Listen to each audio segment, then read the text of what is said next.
বিশ্বনবী সাহাবাদেরকে নিয়ে খেজুর খাচ্ছেন। সবাই খেজুর খেয়ে খেজুরের বীজের সামনে রাখে, বিশ্বনবী খেজুর খেয়ে বীজের সামনে রাখে না, পাশে ওনার মেয়ের জামাই আলী, আলীর বীজের সামনে রাখে।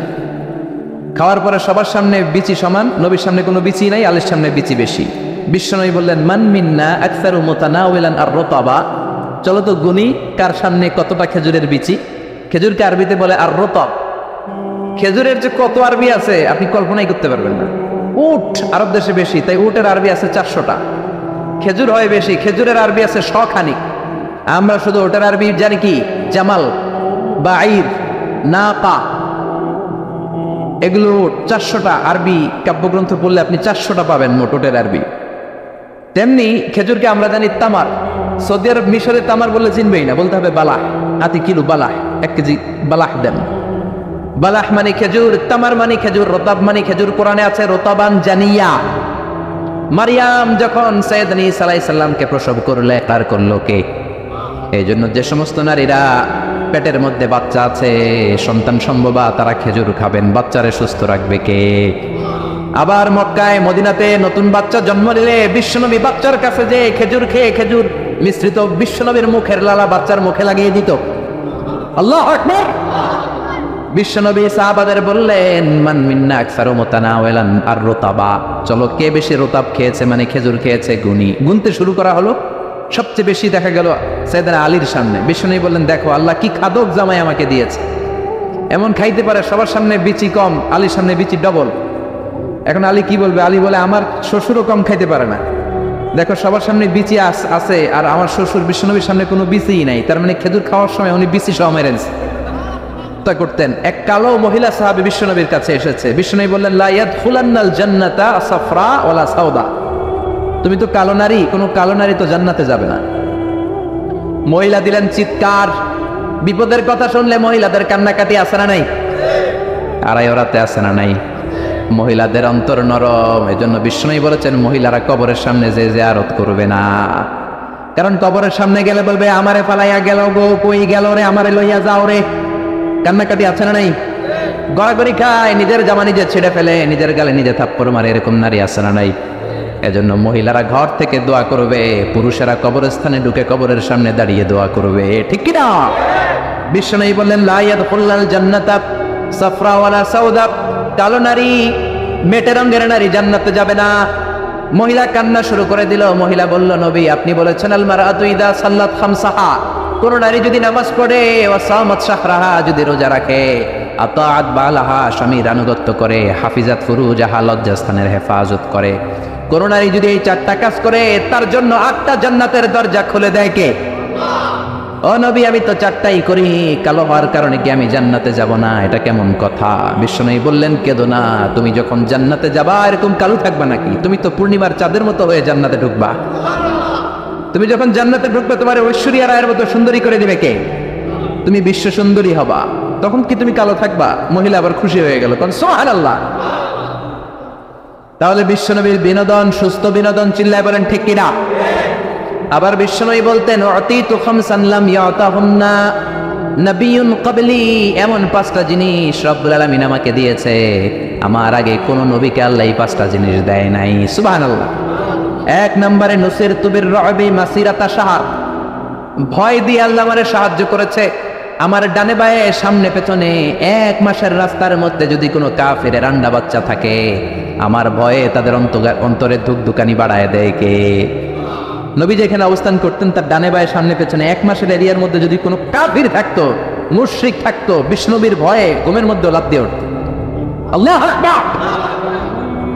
2 নম্বরে বিশ্বনবী বললেন, জুইলাত লিয়াল আরদু কুল্লুহা মাসজিদান ওয়া তাহুরা, আমার জন্য আল্লাহ গোটা বিশ্বটাকে মসজিদ বানিয়ে দিয়েছে। গোটা বিশ্বটা মসজিদ। মসজিদ মানে মাকানুস সুজুদ, সিজদার জায়গা, যেখানে সিজদা দেন কবুল করবে কে? নূহ আলাইহিস সালামের জামানায় যেই কোনো জায়গায় নামাজ পড়লে কবুল হতো না, মসজিদে যেয়ে পড়া লাগতো। মুসা নবীর উম্মত মসজিদ ছাড়া নামাজ পড়লে কবুল হতো না, সিনাগগে যেয়ে পড়া লাগতো। ঈসা নবীর জামানায় ইবাদতখানায় যে পড়া লাগতো, কিন্তু আমরা যেইখানেই নামাজ পড়ি কবুল করে কে? আজকের এই প্যান্ডেলে যদি নামাজ পড়ি কবুল হবে কি হবে না? বাইতুল মুকাররমে হবে কি হবে না? শোলাকিয়ার ময়দানে কবুল হবে কি হবে না? বাজারে পড়লে হবে কি হবে না? নদীর উপরে নৌকায় পড়লে, প্লেনের ভেতরে বাতাসে পড়লে মহাকাশে যে স্যাটেলাইট চ্যানেলের মধ্যেও যদি পড়ি সেখানেও কবুল করে নিবে কে? জমিনের যেই জায়গায় নামাজ পড়ো কবুল করে নেওয়া হবে। আবার বললেন পুরো জমিনটারে আল্লাহ আমার জন্য তহুর বানিয়ে দিলেন। ফাইল্লাম তাজিদু মাআন ফাতায়াম্মামু সাঈদান তাইয়্যিবা, নামাজের সময় যদি তোমরা ওজুর জন্য পানি না পাও তায়াম্মুম করলেও কবুল করবে কে? এই সব জায়গায় নামাজের অনুমতি আর তায়াম্মুম এটা কোন নবীর ছিল না, এটা স্পেশালি আল্লাহ বিশ্ব নবীকে দিয়েছেন। সুবহানাল্লাহ। মা আয়েশাকে নিয়ে বিশ্বনবী বানুল মুস্তালাকের যুদ্ধ থেকে রওনা হলেন। প্রতিমধ্যে মা আয়েশার গলার স্বর্ণের হার চুরি হয়েছে কিংবা হারিয়ে গিয়েছে। মা আয়েশা কান্নাকাটি করলেন, আমার হার, আমার হার। মেয়েদের স্বর্ণ হারাইলে খবর আছে না নাই? গোটা দুনিয়া ভাঙ্গা গেল কিছু বলবে না, যদি স্বর্ণ একটা হারায় বাড়ি তামা তামা করে ফেলবে, ঠিক কিনা? কয় ঠিক, মানে অভিজ্ঞতা আছে অনেক। নারীরা স্বর্ণ পছন্দ করে, তো মা আয়েশা তো নারী, উনি বললেন নবী আমার স্বর্ণ হারিয়েছে। বিশ্বনবী বললেন কাফেলা থামাও, গলার হার খোঁজো। সবাই মিলে গলার হার খুঁজতে খুঁজতে মাগরিবের নামাজের সময় প্রায় শেষ হয়ে যায়। এবার সবাই মিলে আবু বকর রে বকে, তোমার মাইয়ার কারণে আজকে এই দশা। তোমার মেয়ে যদি গলার হারটা না হারাইতো তাহলে তো আমরা যেখানে পানি আছে ওইখানে পৌঁছে যেতাম, ওখানে নেমে অজু করে নামাজ পড়তাম। তোমার মেয়ের কারণে আজকে এই দশা, এখন সবার নামাজ কাজা, নবীর নামাজও কাজা। আল্লাহ বললেন খবরদার, এই মেয়েটারে গালি দিবি না, এই মেয়েকে গালি দেয়া যাবে না। আয়েশার সম্মানে আজকে আমি তায়াম্মুমের বিধান নাজিল করে দিলাম। ফাইল্লাম তাজিদু মাআন ফাতায়াম্মামু সাঈদান তাইয়্যিবা, কোথাও যদি ওজুর জন্য পানি না পাও মাটি দিয়ে তায়াম্মুম করো, কবুল করে নিবে কে? মা আয়েশা বলতেন আমাকে আল্লাহ এমন 5টা জিনিস দিয়েছেন বিশ্বনবীর কোনো বউকে আল্লাহ দেন নাই। এক নম্বরে আমি বিশ্বনবীর একমাত্র কুমারী বউ, বাকি বউগুলা ছিল বিধবা, এর আগে কয়েকটা করে বিয়ে হয়েছে, শুধু আমারই বিয়ে হয় নাই। সুবহানাল্লাহ। 2 নম্বরে আমি যখন শীতের রাতে নবীর সাথে এক লেপের নিচে ঘুমাতাম তখনও জিব্রাইল কোরআন নিয়ে নাজিল হয়ে যেত। অন্য বিবিদের সাথে যখন কোনো ঘরে এক খাটের মধ্যে শুয়ে থাকতো তখন কোনোদিন কোরআন নাজিল হয় নাই, শুধু মা আয়েশার সাথে যখন থাকতো তখন কোরআন নাজিল হতো। সুবহানাল্লাহ। আবার মা আয়েশা বলতেন আমার ঘরে বিশ্বনবীর কবর। আবার বিশ্বনবী যখন তার শেষ নিঃশ্বাসটা ত্যাগ করেছেন বিশ্বনবীর মাথাটা ছিল আমার কোলের উপরে। আবার বিশ্বনবী বলতেন ও দুনিয়ার মানুষেরা শোনো শোনো, ওজুর পানি না থাকলে যে তায়াম্মুম করে নামাজ পড়ো এটাও তোমরা আমার কারণে পেয়েছো। আল্লাহু আকবার। এজন্য বিশ্বনবী বলতেন জুইলাত লি আল আরদু কুল্লুহা মাসজিদান ওয়া তাহুরা, আমার জন্য গোটা বিশ্বটাকে নামাজের জায়গা আর ওজুর না থাকলে তায়াম্মুমের জায়গা বানিয়ে দিয়েছে কে? এরপরে বিশ্বনবী বলতেন উতিতু আশ-শাফাআ, আমাকে শাফাআতের মালিক করেছে কে?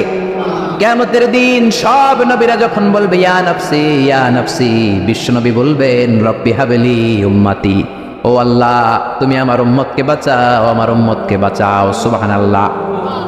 এরপরে বিশ্বনবী বলেছেন ওয়া কানান নাবিয়্যু ইউবআসু ইলা কওমিহি খাসসা, দুনিয়ার সব নবীকে একটা নির্দিষ্ট বর্ডারে পাঠানো হয়েছে, নির্দিষ্ট এলাকার লোকের জন্য পাঠানো হয়েছে। আমি বিশ্বনবীর নবুয়তির কোনো বর্ডার নাই, গোটা বিশ্বের জন্য আমার নবী বানিয়ে পাঠানো হয়েছে। এই জন্য আমি বিশ্বনবী, চিল্লায় কর আল্লাহু আকবার।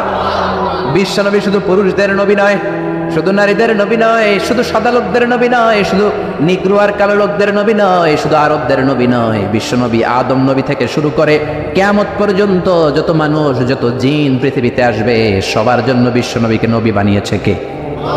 বিশ্বনবীর যদি কোনো নবীরাও না মানে ওই নবীর নবুয়তিও ক্যান্সেল করে দিবে কে? এজন্য আল্লাহ বললেন মুহাম্মাদুর রাসূলুল্লাহি ওয়াল্লাযীনা মাআহু আশিদ্দাউ আলাল কুফফারি রুহামাউ বাইনাহুম। মুহাম্মদ হলেন আল্লাহর রাসূল। কার কথা? ঘুম আসতেছে? জিমায় পড়ছেন? তাকবীর দেন, লিল্লাহি তাকবীর। নবীর কথা বলে আল্লাহ বললেন ওয়াল্লাযীনা মাআহু, নবীর সাথে যারা চলে। নবীর সাথে কারা চলতো? সাহাবারা। জোরে বলেন কারা? এবার আল্লাহ সাহাবাদের কথা বলছেন ওয়াল্লাযীনা মাআহু, নবীর সাথে যারা চলতো। আশিদ্দাউ আলাল কুফফার, কাফেরদের ব্যাপারে তারা বজ্র কঠোর। রহমাউ বাইনাহুম, নিজেদের ব্যাপারে তারা পুষ্পকোমল। কাফিরদের ব্যাপারে সাহাবারা বজ্র কঠোর, নিজেদের ব্যাপারে তারা পুষ্পকোমল।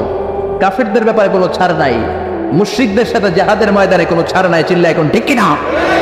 কিন্তু নিজেরা ভাই ভাই, নিজেদের মধ্যে মহাব্বত আছে না নেই? এজন্য বিশ্বনবী বলতেন আমার সাহাবাদের মধ্যে 2 কিসিম আছে। কয় কিসিম? এক কিসিম নরম কিসিম, আরেক কিসিম গরম কিসিম। সুবহানাল্লাহ। আবু বকর নরম, কিন্তু ওমরে ফারুক গরম। জোরে কোন ঠিক কিনা? এজন্য বিশ্বনবী বলতেন খায়রুল কুরুনি কারনি, সবচেয়ে সেরা যুগ আমি নবীর যুগ, সুম্মাল্লাযীনা ইয়ালুনাহুম, তারপরে সাহাবাদের যুগ, সুম্মাল্লাযীনা ইয়ালুনাহুম, তারপরে তাবেঈদের যুগ। ঠিক কিনা? সাহাবারা হচ্ছে পৃথিবীর শ্রেষ্ঠ সন্তান, তাদের চেয়ে শ্রেষ্ঠ সন্তান পৃথিবী জন্ম দিতে পারে নাই। চিল্লায় বলেন ঠিক কিনা? এজন্য সাহাবাদেরকে ভালোবাসার দরকার আছে না নাই? নাকি সাহাবীদেরকে গালি দিবেন, সাহাবীদেরকে ঘৃণা করবেন? সাহাবীদেরকে যদি গালি দেন, যদি ঘৃণা করেন, যদি সমালোচনা করেন, আপনার ঈমান থাকবে? কথা বলেন, ঈমান থাকবে? এজন্য নবী বললেন খবরদার, লা তাসুব্বু আহাদাম মিনাস সাহাবী, আমার সাহাবীদেরকে গালি দিও না। সাহাবাদেরকে ভালোবাসা হলো ঈমান, সাহাবীদেরকে ঘৃণা করা হলো কুফরি। ঠিক কিনা? আয়াতুল ঈমানে হুব্বুল আনসার, সাহাবীদের ভালোবাসা হচ্ছে ঈমানের আলামত। আয়াতুন নিফাকি বুগদুল আনসার, সাহাবীদেরকে ঘৃণা করা হচ্ছে মুনাফিকের আলামত। চিল্লায় বলেন ঠিক কিনা? এজন্য বিশ্বনবী বলতেন আমার সাহাবারা এক একটা সুপারস্টার। আমরা বলি Mashrafe bin Mortaza superstar, Salman Khan superstar, Hrithik Roshan superstar, Aamir Khan superstar, Donald Trump superstar, Shakib Al Hasan superstar. বলি না আমরা? আমাদের সুপারস্টার হচ্ছে সেলিব্রিটিরা। বিশ্বনবী বলেছেন নো, আসহাবি কান নুজুম, মাই কম্প্যানিয়নস আর দ্য সুপারস্টার। আমার সাথীরা, আমার সাহাবারা সুপারস্টার। এই সুপারস্টারদেরকে মডেল বানাতে হবে। বলিউডের নায়ক নায়িকার আমাদের মডেল নয়, আমাদের মডেল হলো সাহাবারা। কারা? আরো জোরে বলেন কারা? সাহাবারা আমাদের মডেল। এজন্য বিশ্বনবী বলতেন আরহামু উম্মতি বি উম্মতি আবু বকর, আমার সাহাবাদের মধ্যে সবচেয়ে নরম হৃদয়ের সাহাবা হলো আবু বকর। এক হাদিসে বিশ্বনবী 8 জন সাহাবীর 8টা গুণের কথা বললেন। জোরে বলেন কয়টা? 8 জন সাহাবীর 8টা গুণের কথা বললেন। তিরমিজির বর্ণনা, হাদিসটা সহিহ, সিলসিলাতুল হাদিস সাহিহার ভিতরেও এসেছে। বিশ্বনবী বললেন, খেয়াল করে বুঝবেন, আরহামু উম্মতি বি উম্মতি আবু বকর, এই উম্মতের মধ্যে সবচেয়ে নরম হৃদয়ের সাহাবী হলো আবু বকর। 2 নম্বরে বললেন ওয়া আশাদ্দুহুম ফি আমরিল্লাহি উমর, কিন্তু আল্লাহর দ্বীনের ব্যাপারে সবচেয়ে কঠোর হলো, জোরে বলেন কঠোর হলো। 3 নম্বরে বললেন ওয়া আসদাকুহুম হায়ান উসমান, সবচাইতে লজ্জাশীল সাহাবী হলো আমার উসমান। 4 নম্বরে বললেন ওয়া আকদাহুম আলী, বিচারের রায় সবচেয়ে ভালো দিতে পারতো আমার মেয়ের জামাই আলী। 5 নম্বরে বিশ্বনবী বলেছেন ওয়া আকরাহুম লিকিতাবিল্লাহি উবাই ইবনে কাব, আল্লাহর এই কোরআনটা সবচাইতে সুন্দর করে যে সাহাবী পড়তে পারতো তার নাম হচ্ছে উবাই ইবনে কাব। আল্লাহু আকবার। ওয়া আ'লামুহুম বিল হালাল ওয়াল হারাম মুআয ইবনে জাবাল, হালাল হারামের ব্যাপারে সবচেয়ে বড় স্পেশালিস্ট সাহাবী ছিল মুআয ইবনে জাবাল। কোন সুবহানাল্লাহ। এরপরে বিশ্বনবী বললেন ওয়া আফরাদুহুম যায়েদ, ফারায়েজের হিসাব জানে যায়েদ। আলা ইন্না লিকুল্লি উম্মাতিন আমিনুন ওয়া আমিনু হাযিহিল উম্মতি আবু উবাইদা ইবনুল জাররাহ, সব জাতির মধ্যে বিশ্বস্ত একজন লোক থাকে, আমার সাহাবীদের মধ্যে সবচেয়ে বিশ্বস্ত সাহাবী আবু উবাইদা ইবনুল জাররাহ। সুবহানাল্লাহ। জোরে কোন সুবহানাল্লাহ। কয় সাহাবীর কথা বললেন? আরো জোরে বলেন, মনে থাকবে? প্রথমে বললেন আরহামু উম্মতি বি উম্মতি আবু বকর, আমার উম্মতের মধ্যে সবচেয়ে দিল দরিয়া রহম দিল আবু বকর। এত নরম হৃদয়ের সাহাবা পুরো সাহাবী গোষ্ঠীর মধ্যে কেউ ছিল? বিশ্বনবীর হিজরতের সাথী, বিশ্বনবীকে সঙ্গ দিয়েছেন, ভালোবেসেছেন। বিশ্বনবী একদিন আবু বকরকে বললেন আবু বকর, হয়তো মক্কায় টিকা যাবে না, আমাদেরকে মদিনায় হিজরত করতে হবে। যেই দিন এই ইঙ্গিতটা বিশ্বনবী আবু বকরকে দিয়েছেন, ওই দিন থেকেই সাইয়েদনা আবু বকর হিজরতের জন্য রেডি। সুবহানাল্লাহ। যেদিন হিজরত করবেন সাহাবীদের চোখ ফাঁকি দিয়ে বিশ্বনবী আবু বকরের ঘরে গেলেন, ডাক দিলেন আসসালামু আলাইকা ইয়া আবু বকর। আবু বকর ঘরে আছো কিনা? ডাক দিতে দেরি, ব্যাগ নিয়ে আবু বকরের বের হতে দেরি হয় না। আল্লাহু আকবার। বিশ্বনবী বললেন আবু বকর, ডাক দিলাম, ব্যাগ নিয়ে রেডি হইলা, কখন ঘুমিয়েছো, কখন ঘুম থেকে উঠেছো, কখন হাত মুখ ধইলা, কখন ফ্রেশ হইলা, কখন কাপড় গুছাইলা? আবু বকর বলল, নবী যখন বলেছেন হিজরতে আপনার সাথে আমার যাওয়া লাগবে, ওই দিন থেকে আজ পর্যন্ত আমি আবু বকর আমার পিঠটার বিছনাতে লাগাই নাই।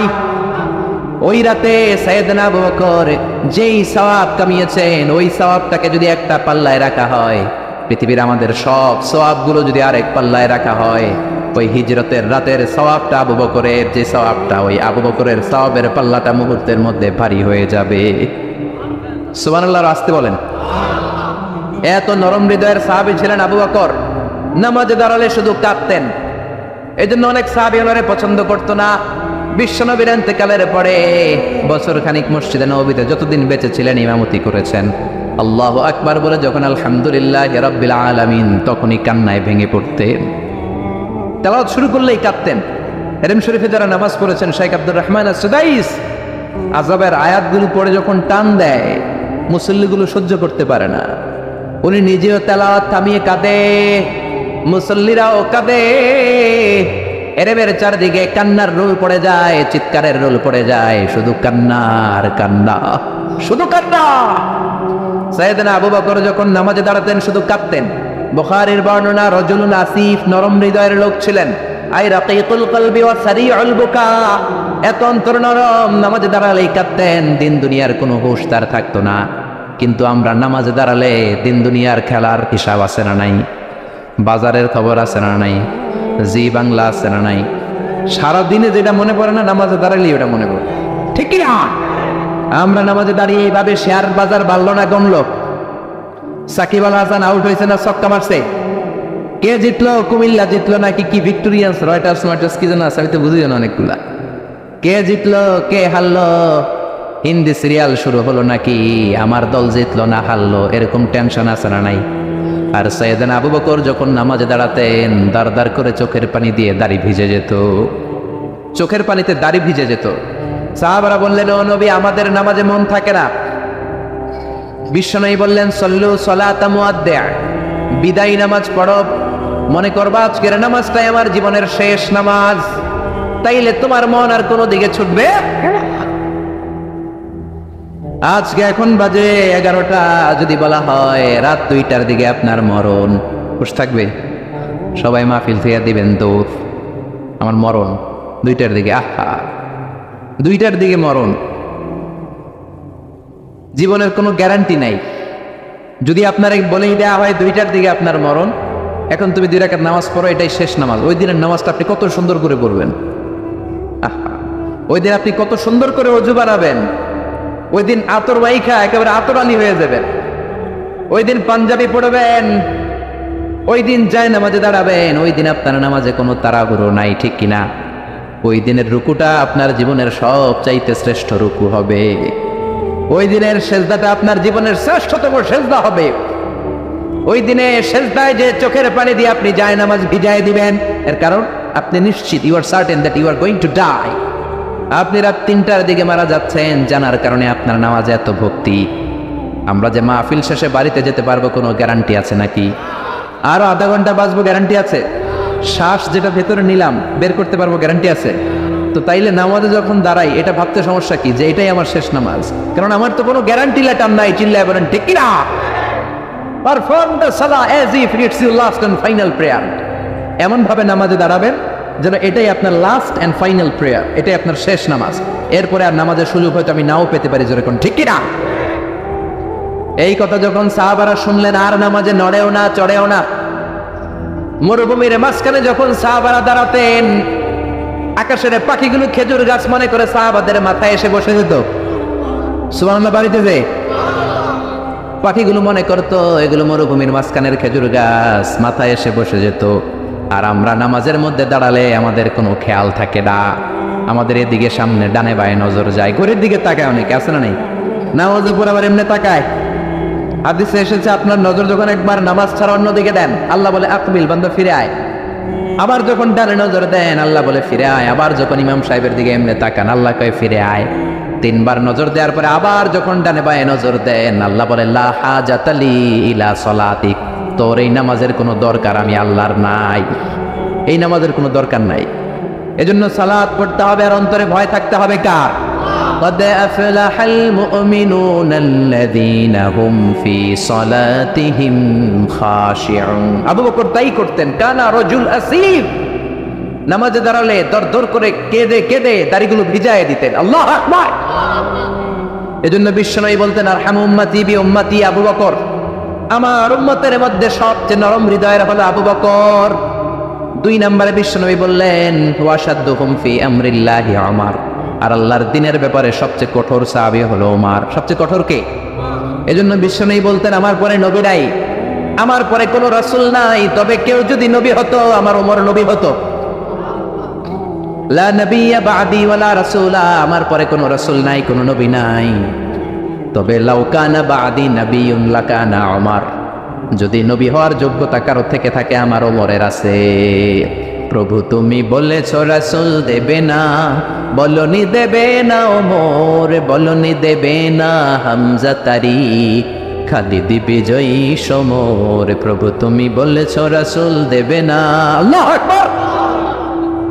এই ওমরের মতো যদি লাঠির বাড়ি দেওয়া যেত, উনি নামাজেও লাঠি নিয়ে দাঁড়াতেন।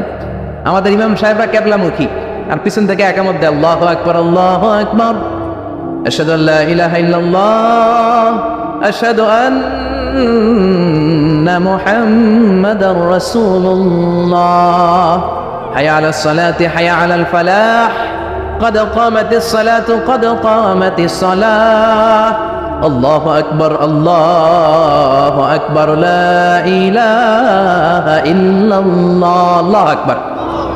সৌদি স্টাইলে একটু একামত শোনাই দিলাম। আমরা তো 2 বাক্যে বলি, আর 1 বাক্যেই বলে। ইমাম সাহেব কেবলামুখী হয়ে দাঁড়ায় আর মুয়াজ্জিন একামত দেয়। ওমরের সুন্নাত, বিশ্বনবীর সুন্নাত এটা ছিল না। ওমরে ফারুক মুসল্লিদের দিকে হয়ে দাঁড়াতেন। ওমরে ফারুকের হাতে থাকতো একটা লাঠি, যার কাতার বাঁকা লাঠির দিয়ে পায়ের উপরে বাড়ি আছে না নাই, এইরকম বাড়ি মেরে মেরে যদি সোজা করা যেত, কাতারে গ্যাপ থাকতো না। বিশ্বনবী বলতেন ওয়াসাদুল খালাল, হাযু বাইনাল মানাকিবি ওয়াল আকদাম, এইটার সাথে ওইটা মিলাও।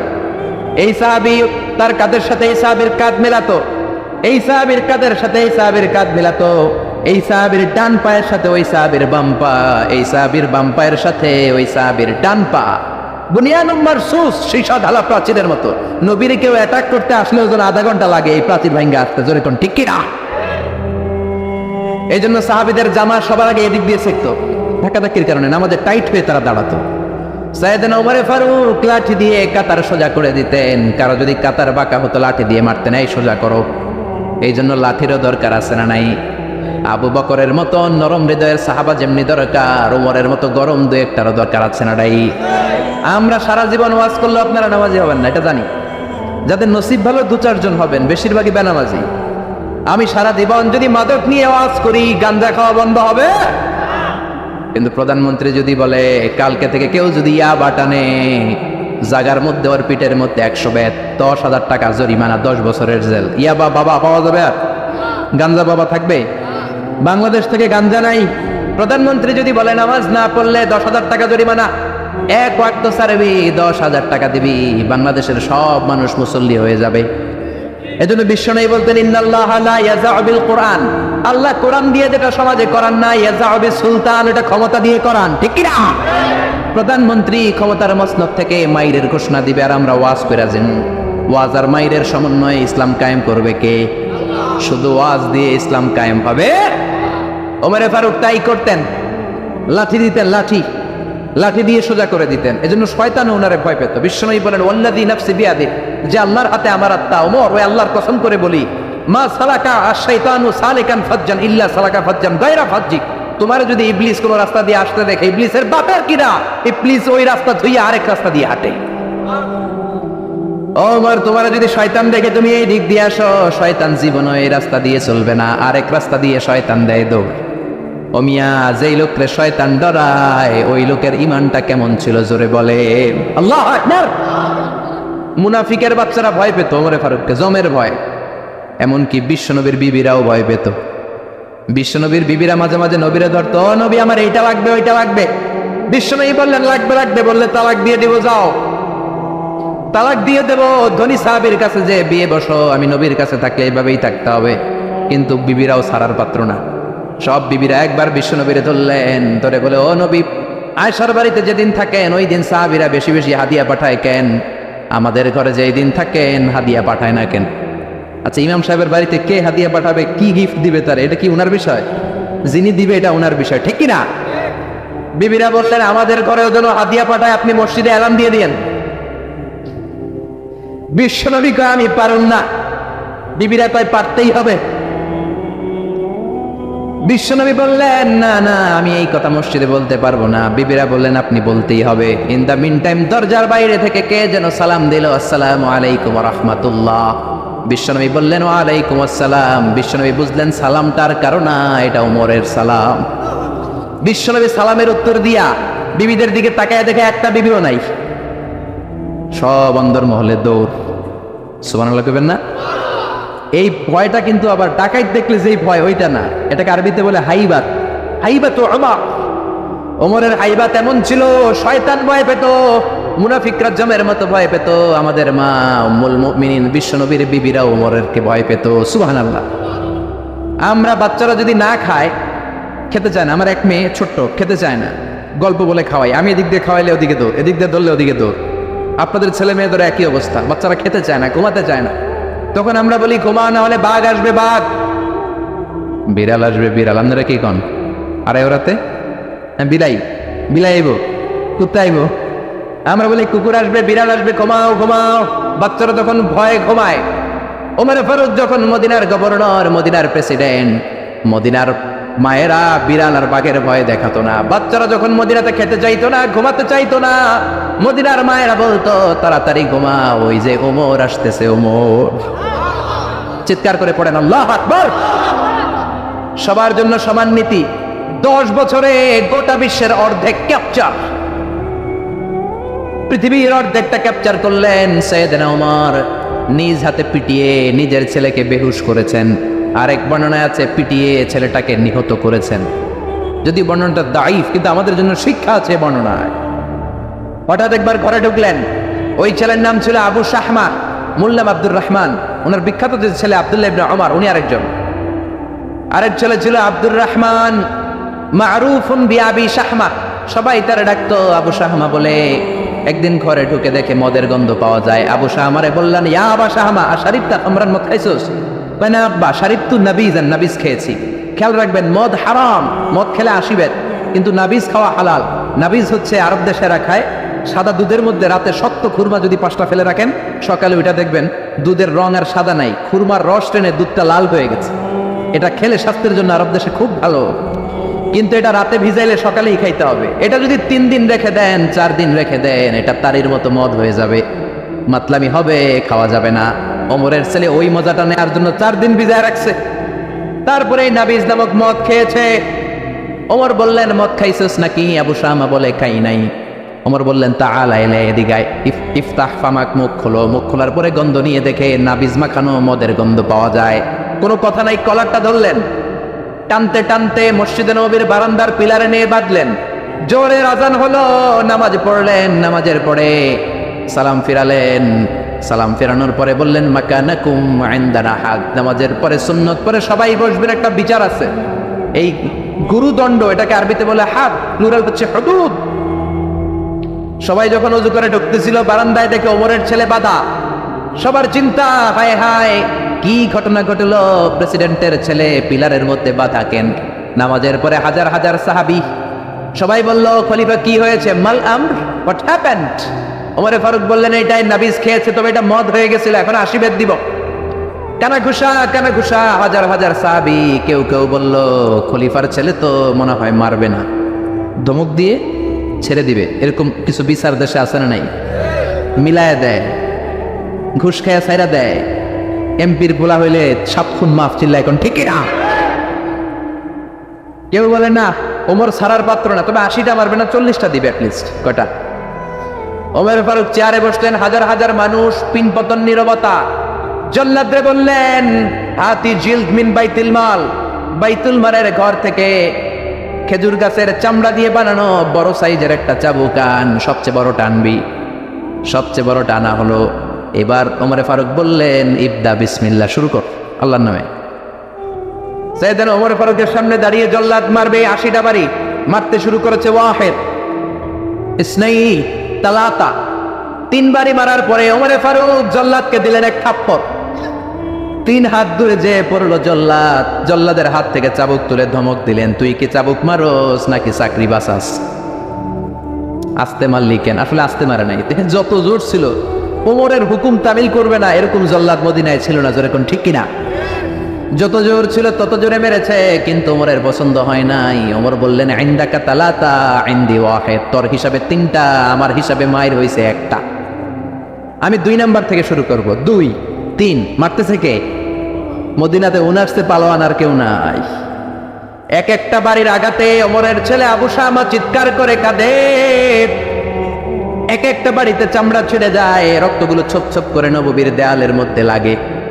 ছোট্ট ছেলেটা ডেকে বলে, আব্বা আমারে মাফ করে দাও, আর জীবনে মদ খাবো না।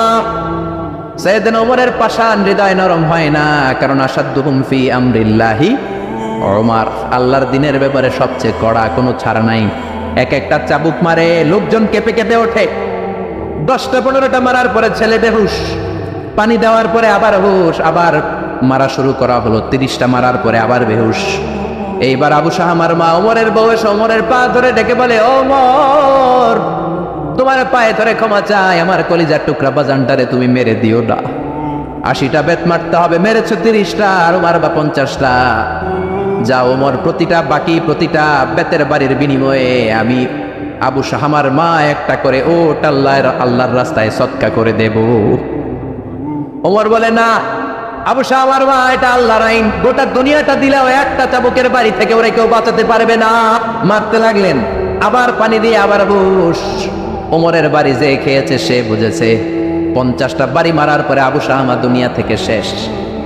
রাগে ওমর গড়গড় করছেন, বললেন, এই বেয়াদবটারে গোসল করা, জানাজা দে, কবর দে। কবর দেওয়ার পরে কবর উপরে মারা শুরু করছে। 51 52 53 80টা চাবুক মারার পরে আল্লাহরে ডেকে বলে, আল্লাহ আমার ছেলে হওয়ার কারণে কোনো পার্সিয়ালিটি করি নাই, বিচারে 2 নাম্বারই করি নাই। 80টা গুনে গুনে ব্যাত মেরেছি, দেহে যত শক্তি ছিল ততগুলো মেরেছি।